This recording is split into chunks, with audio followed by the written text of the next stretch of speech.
ओम शांति। आज 21 अप्रैल के बाप दादा के महावाक्य।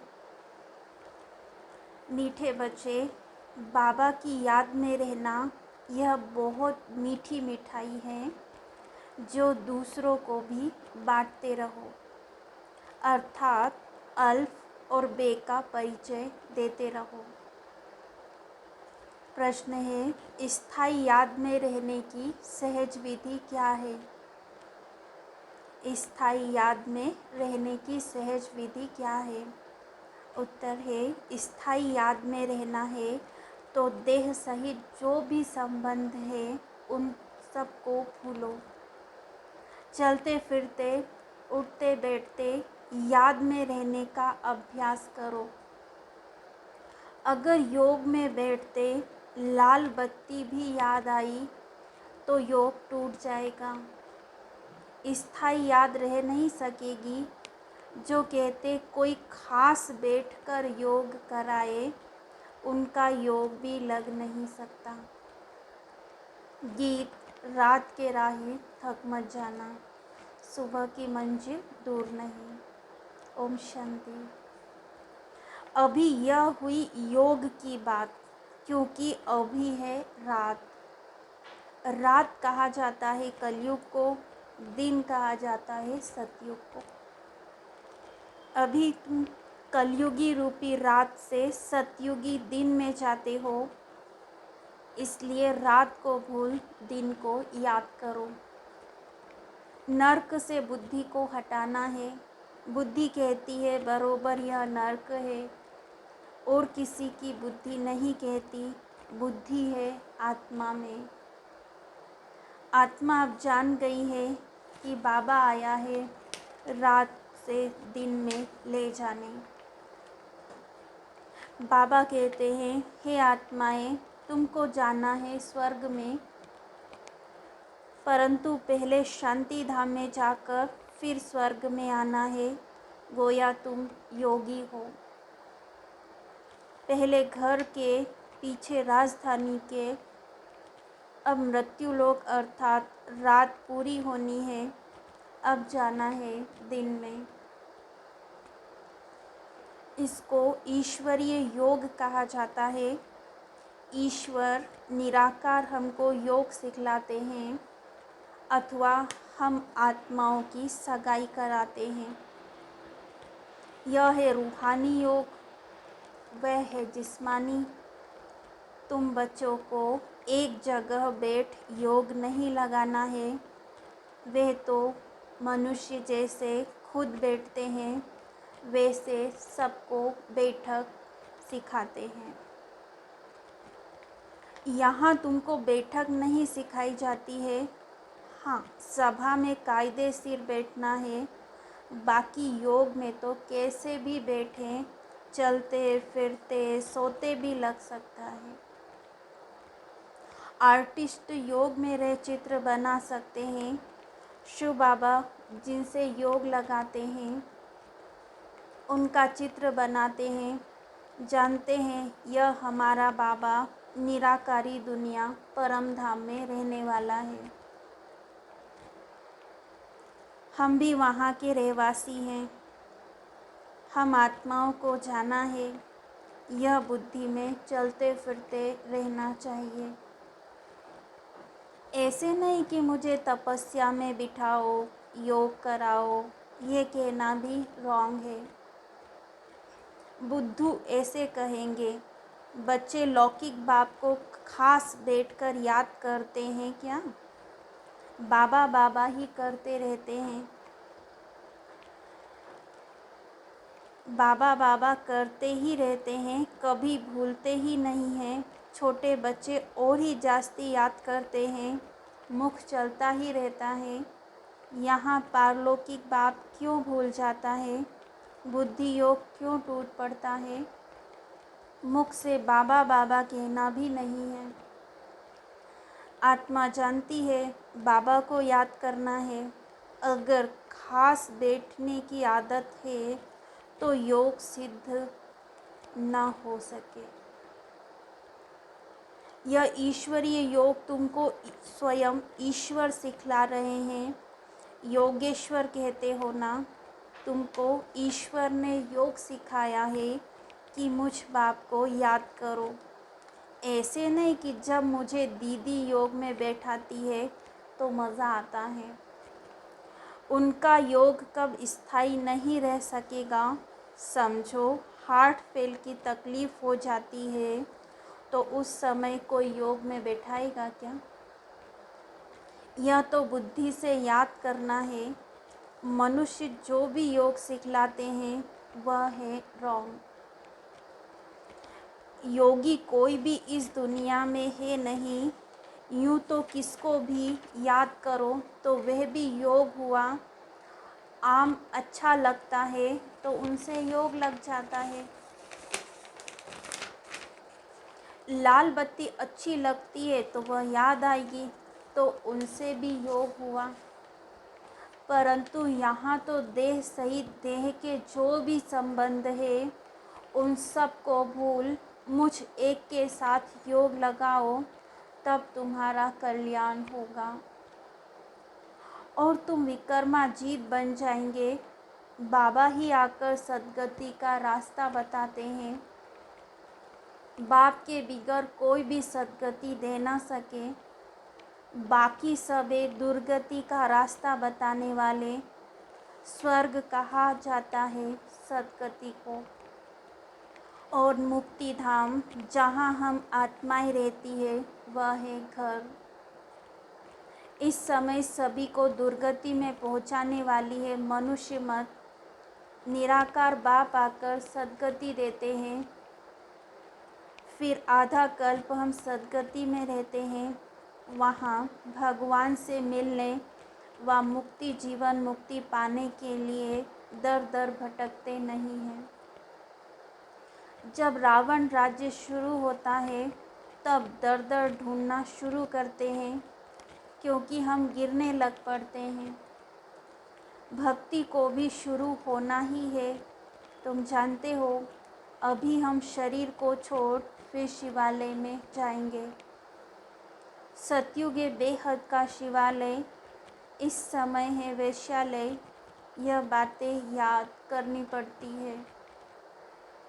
शिव बाबा को याद नहीं करेंगे तो वो योगी नहीं, भोगी ठहरा। तुम किसको सुनने के लिए कहते हो? तो कहते हैं हम 2 वचन सुनेंगे। अब 2 वचन तो बहुत नामी ग्रामी हैं। मन मना भव, मध्याजी भव। मुझे याद करो और वर्षे को याद करो। इन 2 वचनों से ही जीवन मुक्ति मिलती है।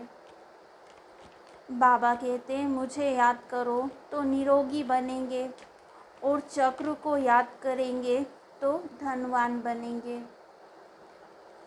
2 वचन से तुम एवर हेल्दी और एवर वेल्दी बन जाते हो। अगर राइट बात है तो उस पर चलना पड़े, नहीं तो समझते हैं बुद्धू है। अल्फ और बे, यह है 2 वचन। अल्फ अल्लाह, बे हुई रचना। बाबा है अल्फ, बे है बादशाही।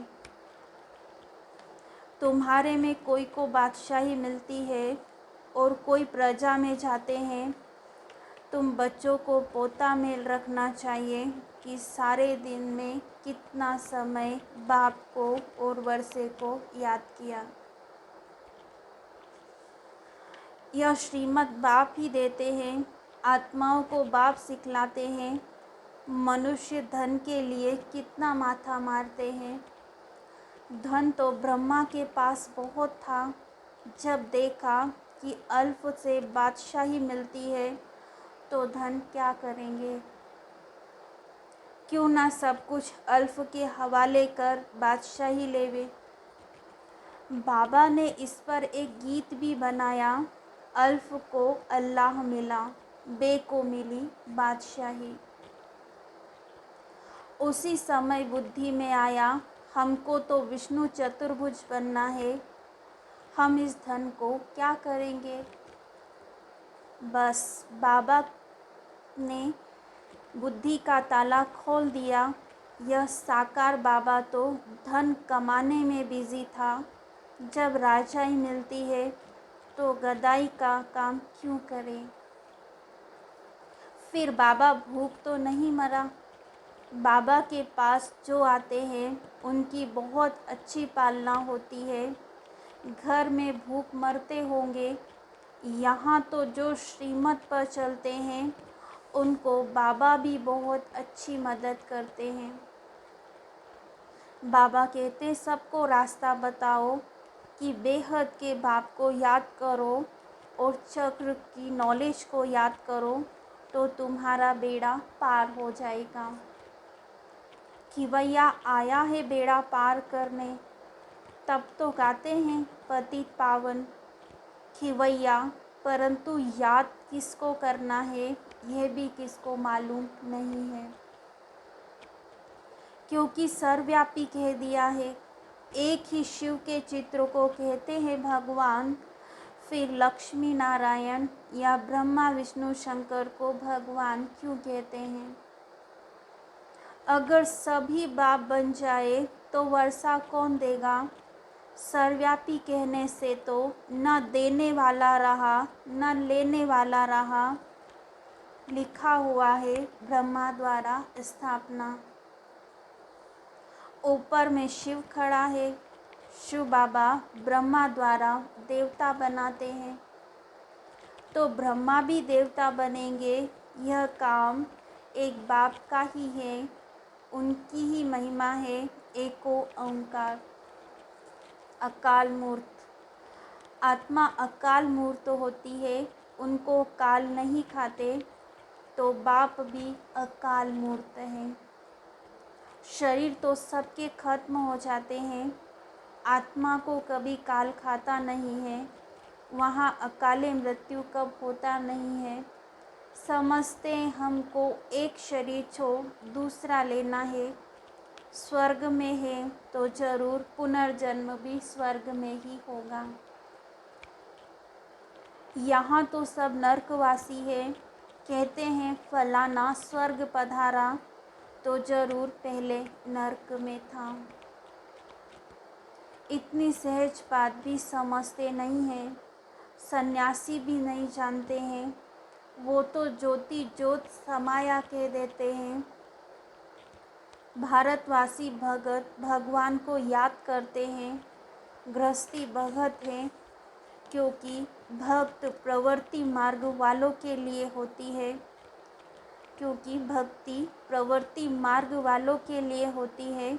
वे तो हैं तत्वज्ञानी। समझते हम तत्व से योग लगाकर लीन हो जाएंगे। वे तो आत्मा को भी विनाशी मानते हैं। सत्य कब बोल नहीं सकते। सत्य है एक परमात्मा। तुमको अभी सत्य का संग है तो बाकी सब झूठ हुए। कलयुग में सत्य बोलने वाला कोई मनुष्य होता नहीं। रचयिता और रचना के बारे में कोई भी सत्य नहीं बोलता। बाबा कहते अभी मैं तुमको सभी शास्त्रों का सार बतलाता हूँ। मुख्य जो गीता है उनमें भी परमात्मा के बदले मनुष्य का नाम डाल दिया है। जबकि कृष्ण इस समय सांवरा है। अब कृष्ण का भी ऐसा चित्र बनाए जो मनुष्य समझे। डबल शेड देवें, एक तरफ सांवरे का शेड, दूसरे तरफ गोरे का शेड, फिर उन पर समझाया जाए कि काम चिता पर बैठने से काला बन जाते हैं, फिर ज्ञान चिता पर बैठने से गोरा बन जाते हैं। निवृत्ति और प्रवृत्ति दोनों ही मार्ग दिखाना है। आयरन एज फिर गोल्डन एज बनती है। गोल्डन के बाद फिर सिल्वर कॉपर होती है। आत्मा कहती है पहले मैं काम चिता पर थी, अब मैं ज्ञान चिता पर बैठी हूँ। अब तुम बच्चे जानते हो हम पतित से परिस्तानी बन रहे हैं। योग में रह तुम कोई भी चीज़ बनाओ तो कभी खराब नहीं होगी। बुद्धि ठीक रहने से मदद मिलती है, लेकिन है मुश्किल। बाबा कहते हैं हम भी भूल जाते हैं। बहुत तिरकनबाजी है। बड़ा अच्छा अभ्यास चाहिए। स्थायी याद ठहर नहीं सकती है। चलते फिरते याद में रहने का अभ्यास करना है। याद तो कहाँ भी कर सकते हो, याद से बल मिलता है। इस समय सच्चा योग कोई भी जानते ही नहीं है। बाबा के सिवाय जो भी योग लगाना सिखलाते हैं वह है रॉन्ग। भगवान ने जब योग सिखलाया तो स्वर्ग बन गया। मनुष्यों ने जब योग सिखलाया तो स्वर्ग से नर्क बन गया। कोई भी उल्टी चलन थोड़ी ही चलते हैं तो बुद्धि का ताला बंद हो जाता है। 10-15 मिनट भी याद में नहीं रह सकते, नहीं तो बूढ़ियों के लिए, बच्चों के लिए, बीमारों के लिए भी बहुत सहज है। बहुत अच्छी मिठाई है। भल गूंगा बहरा हो वे भी इशारों से समझ सकते हैं। बाप को याद करो तो यह वर्षा मिलेगा। कोई भी आए तो बोलो हम आपको रास्ता बताते हैं।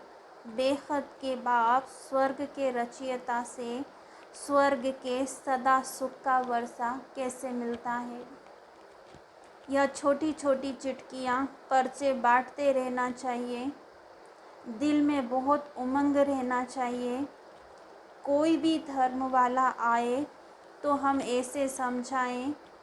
बाबा कहते हैं यह दे के सब धर्म छोड़ मुझे याद करो तो विकर्म विनाश होंगे। तुम मेरे पास चले आएंगे। पहले पहले यह निश्चय करो। फिर दूसरी बात, तब तक आगे बढ़ना ही नहीं है। अपने को आत्मा समझ बाप को याद करो। बस यह है सबसे फर्स्ट क्लास बाप।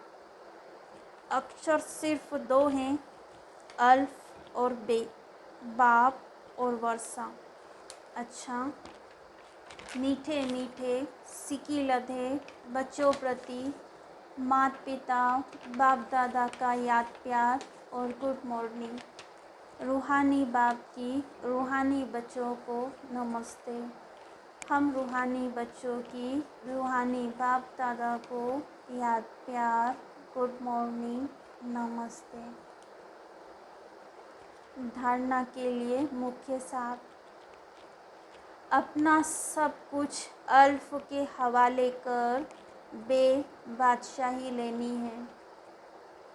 पोता मेल रखना है कि बाप और वर्षे की कितना समय याद रहे। कोई भी उल्टी चलन नहीं चलनी है। स्थायी याद में रहने का अभ्यास करना है।